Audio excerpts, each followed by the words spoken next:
बिस्मिल्लाहिर्रहमानिर्रहीम। 1200 नंबर हदीस शरीफ दे 1239 नंबर हदीस शरीफ दे अन अनस रज़ियल्लाहु अन्हु क़ाल पैगम्बर अलैहिस्सलातु वस्सलाम खादिम खास सहाबी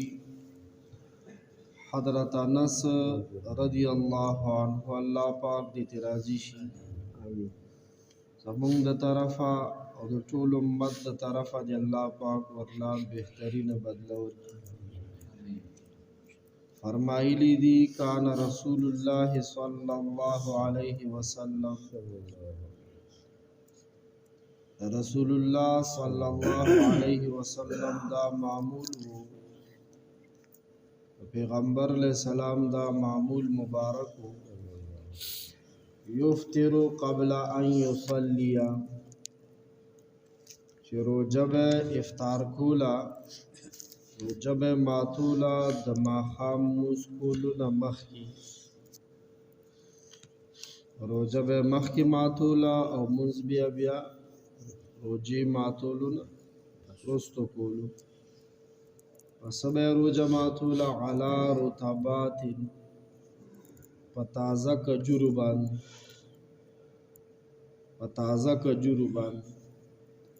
फ़इल्लम तकुन रुतबातुन कचरी ताज़ा कजुरी बनवी फ़तुमायरातुन नुबियाबे पयोसु चुआरू बांधे रोजा मातूल फ़इल्लम तकुन रुतबातुन ताज़ा कजुरी बनवी फ़तुमायरातुन नुपयोसु चुआरू बांधे बे रोजा मातूल फ़इल्लम तकुन तुमायरातुन कचुआरी बम नवी फ़इल्लम तकुन तुमायरातुन कचुआरी बम नवी हसा हसवातिम मिन माइन नु गुटुना बेवाखस्त दोबू योसु गुटा बे उसकल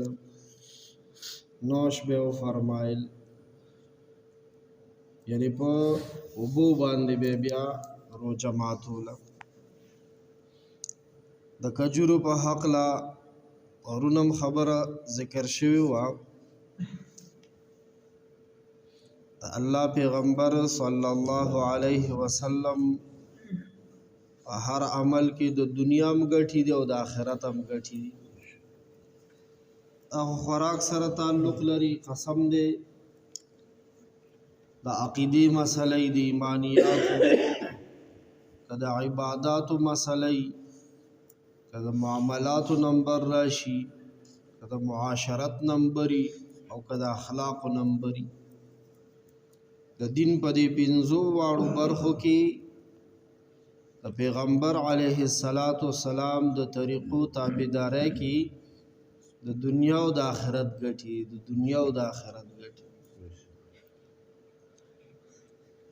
उलमा आलिमान फरमाई शरीयत मुंगता कजुर बांधे द इफ्तार को हुक्म करे दे विदा ज़का चिकल मैदा खाली भी और पदगा वक्त देता शीरीनी उरसी खूक सी जुरसी दे सरा बदन ता डेरा फ़ायदा की हयात साथी द कम मरीज द वजूद ख्वाग चीज़ ज़्यादा चीवी गना अगर बद खपल डॉक्टर द तपोस नो द इजाज़त न बगैर बाज़ सीज़ुना ने इस्तेमाल सपोज द नामरा द बीमारी दी शुगर मरज़ दे ब्लड प्रेशर दे नूरी बीमारी दी अगर द खपल वजूद ख्वाग ज़ेत रसूली दी बस दा आम इंसान द नॉर्मल इंसान द वजूद खबर द बदन तड़ेरा फ़ायदा कीगी चे ख्वाग कला मैदी तवरसी ज़का चिदा द इंसान दा कम कुव्वतुन दी दा डेर ज़र बहाल कई रोजे सरा कमज़ोरी रागले दा डेर ज़र बहाल कई او چې کله کجوري نی نو بیا اوبو سره افطار کول پکار دي ځکه چې دا ظاهري باطنی طهارت او د پاکیزګۍ دپاره سبب دی کجوري نبی علیہ الصلوۃ والسلام په خپله تناول فرمایلی دي خوړلی دي د روژه ماتي په وخت کې ځکه چې دا ډېر زر هضمېدونکی څیز دی او مقوي دی طاقت ورکوي وجود ته پرون مونږ ویلي که نه علماو خواریانې کړي دي تجزیې او تجربې پې شوي دي پروټین فیټس کاربوهایډریټس کیلوریز سوډیم پوټاشیم کیلشیم میګنیشیم کاپر آیرن فاسفورس سلفر او کلورین د انسان په دی وجود کې کیلوریز یا چې حراري ورته ویل کېږي دا د کار سره مسلسل کمیږي توانایي صرف کېږي دې وجې نه کجوره یو داسې معتدل او جامع څیز دی چې دې سره د انسان د وجود د حرارت دا اعتدال باندې راځي نه زیاتیږي چې بیا انسان تبه ونیسي او نه کمیږي چې بیا یې سر چکراویږي اړې کچه کچه کېږي سترګې بریښي چې د انسان د وجود د ټمپریچر حرارت په اعتدال باندې دا وجود د قسم قسم بیمارونه د الله په فضل سره بچ کی او که د جسم حرارت کنټرول نشي نو بیا لو بلډ پریشر ښکته کېدل د فالج اټیک کېدل لقوا یو بیماری ده اکثر د زنانو کې او د سر چکراویدل د غذایت د کمی په وجه باندې د وینې د کمی چې کم مریضان دي هغې دپاره د روژې د ماتولو په وخت کې د افطار په وخت کې د فولادو ډېر سخت ضرورت دی آیرن ورته دا ډاکټران وي فولاد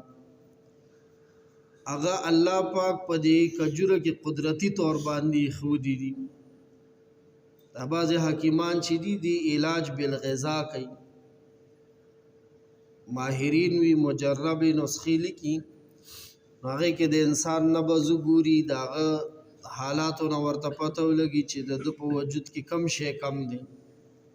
نو په غذاګانو کې د هغه شیز معلومات ورته وي چې دا په کومه غذا کې زیات دی هغه ورته بیا تجویز کوي بعض خلکو ته خشکي وي خشکي تاسو ګورئ د روژه کې د مازیګر کې په نسه خبره په جګړه دا خشکي وي خشکي د په وجود کې یا چې دا عمر څومره زیاتیږي د په بدن کې خشکي زیاتیږي نو چې په جګړه وي نو خصوصا زمونږه ډرایوران وروڼه زمونږ ټریفک خو به د خدای په توکل روان دی نو چې لږه څه هارن ووایي یا ترې مخکې شي یا څه خبره وي بس بیا کنځل خو یې دلته بس د شونډو په سر پراته نو جنگ جوړ شي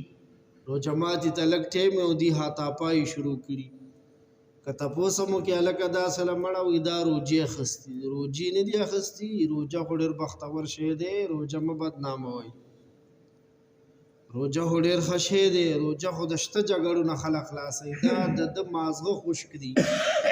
د دې علاج دی کې د ډاکټر له لاړ شي خشکي ده ورکړي نو چې روژه وساتي نو د اسم خشک دی هغه خشکي نور هم زیاته شي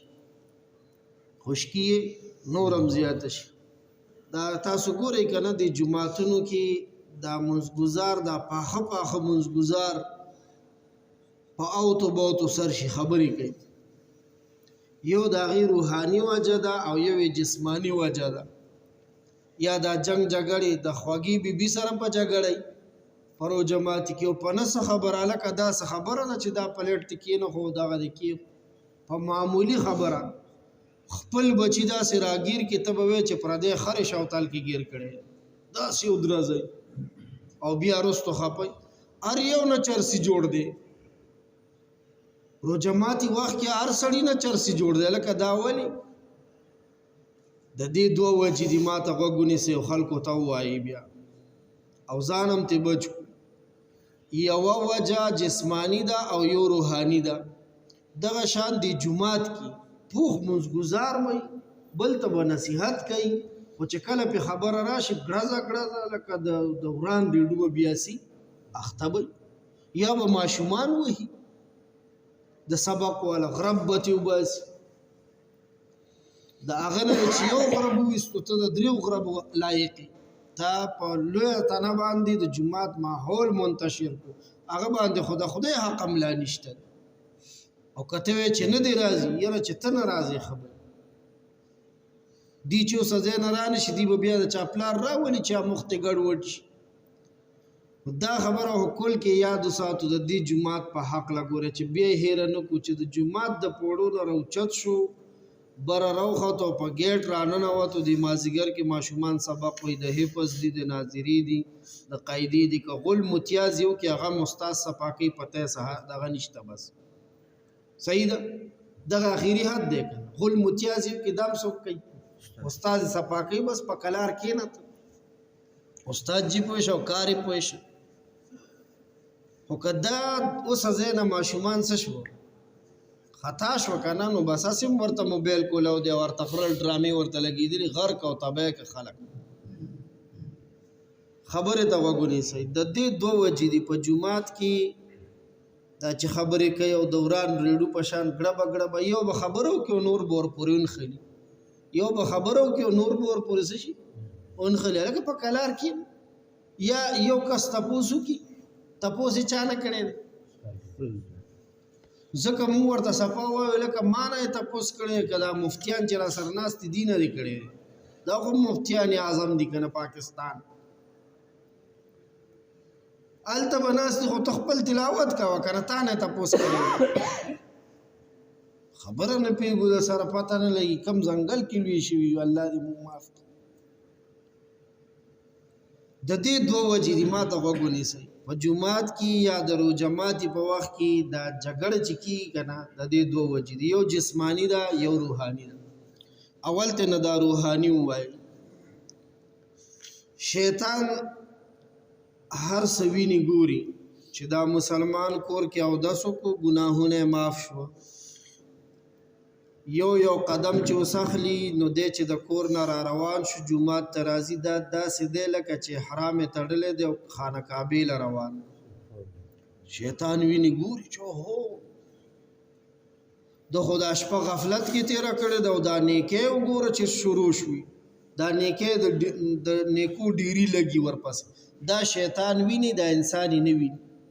په یو قدم د دا عملنامې نه ګناه ورانیږي، هم په دغه قدم باندې یوه نیکي لیکلی کېږي، هم په دغه قدم باندې یو درجه اوچتېږي. ما ته غوږ ونیسئ. دا زه دین بیانوم دی وخت چې بیا جومات ته راننوځي نو بیا ورته ملایکې دعاګانې کوي، ملائکه ورته دعاګانې کوي، خدای د خپل کور میلمه بخښنه وکړه، ګناهونه معاف کړه، رحم پې وکړه.